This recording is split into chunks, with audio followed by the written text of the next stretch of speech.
ગુજરાત યુનિવર્સિટીની પ્રજ્ઞાચક્ષુ વિદ્યાર્થીનીઓની પરીક્ષામાં છબરડું જોવા મળ્યું। એમએ સેમ 1ના વિદ્યાર્થીઓ સાથે યુનિવર્સિટીએ અન્યાય કર્યો છે। સ્ટેટ ઇન ઇન્ડિયાને બદલે એન્શન્ટ હિસ્ટ્રીનું પેપર વિતરણ કરી દેવામાં આવ્યું। પેપર પણ 30 મિનિટ મોડું આપતા વિદ્યાર્થીઓ મૂંઝવણમાં મુકાયા હતા। સમગ્ર મામલે એબીવીપીએ પરીક્ષા નિયંત્રકને આવેદનપત્ર આપ્યું છે। દ્વારા એમએસએમ 1ની પરીક્ષાનું આયોજન કરવામાં આવ્યું હતું। તે પરીક્ષા લાઇબ્રેરી ખાતે યોજવામાં આવી હતી અને તે પરીક્ષામાં અંધ વિદ્યાર્થીઓને જે પેપર આપવામાં આવ્યું હતું તે પેપર હતું જ નહીં, પરંતુ અને એ પણ સમય 30 મિનિટ વીતી ગયા બાદ એ સમયે પેપર આપવામાં આવ્યું હતું અને ત્યારે 2:30 વાગ્યાના સમય હતો। તેના બદલે મને 2:55 આસપાસ પેપર આપવામાં આવ્યું। ત્યારે મારામાં મૂંઝવણ અનુભવાય કે પેપર આટલું લેટ છે તો અમને પાછો સમય આપશે કે નહીં।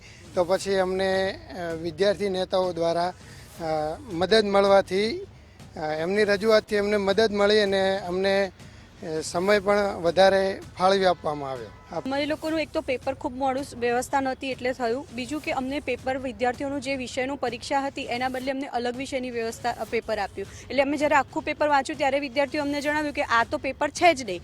પછી અમે રજૂઆત કરી, પછી એ લોકો ઝેરોક્સ કઢાઈ અને બીજી 15 મિનિટ પછી અમને ઓરિજિનલ પેપર આપ્યું। એટલે અમને લખવા માટે બીજો અડધો કલાકનો સમય ઓછો થયો।